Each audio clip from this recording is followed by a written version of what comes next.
আমের জুস কার না পছন্দের, আর এই গরমে এইরকমই প্রাণ জোড়ানো আমের জুস নিয়ে আপনাদের মাঝে হাজির হয়েছি। আসসালামু আলাইকুম সুপ্রিয় দর্শক, আশা করছি যে যেখানে আছেন ভালো আছেন এবং সুস্থ আছেন। আলহামদুলিল্লাহ আমিও ভালো আছি।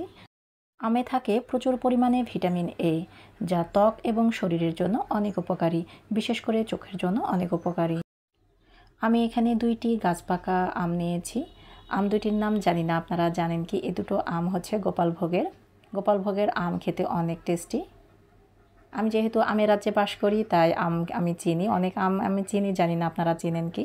তো আমগুলোকে কেটে ধুয়ে খুব ভালোভাবে পরিষ্কার করে নিয়েছি, দেনেভাবে কেটে নিয়েছি। একটা আম খুব বেশি পাকা ছিল, একটি কম পাকা ছিল।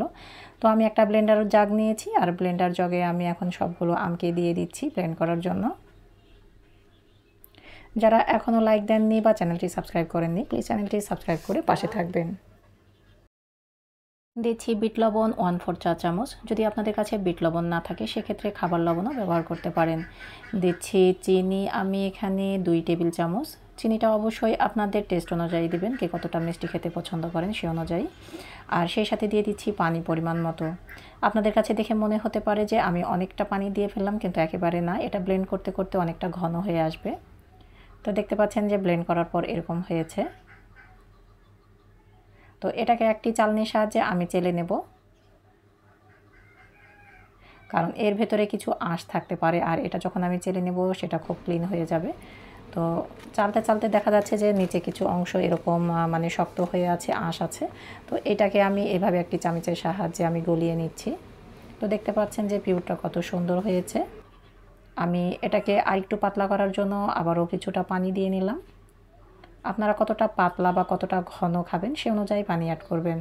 পুরো প্রসেসটি আমি খুব ইজিভাবে দেখানোর চেষ্টা করেছি, আশা করছি আপনাদের কাছে ভালো লাগবে। দিচ্ছি আইস বার 4 টুকরো।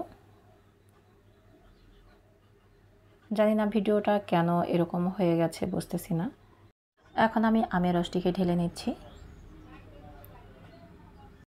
তো হয়ে গেল প্রাণ জোড়ানো এবং পুষ্টিগুণে সমৃদ্ধ আমের জুস। আপনাদের কাছে এই সহজ রেসিপিটি কেমন লেগেছে অবশ্যই কমেন্টসে জানাবেন। ভালো লাগলে লাইক, কমেন্ট এবং বেশি বেশি শেয়ার করবেন। তবে আপনাদের কাছে একটা রিকোয়েস্ট করি যে আমের জুস বানাতে অবশ্যই আপনারা ঠান্ডা পানি বা আইস বার দেবেন, তাহলে সেটা খেতে বেশি মজা লাগবে। তো প্রেজেন্টেশনের সৌন্দর্যের জন্য আমি এখানে 2টি পাতা নিয়েছি আমের, এবং একটি আমের স্লাইস রেখেছি কাটা কাটা অবস্থায়, যাতে দেখতে খুব সুন্দর লাগে। তো আজকের এই সহজ রেসিপিটি আপনাদের কাছে কেমন লেগেছে অবশ্যই কমেন্টসে জানাবেন। ভালো লাগলে লাইক, কমেন্ট এবং বেশি বেশি শেয়ার দিবেন।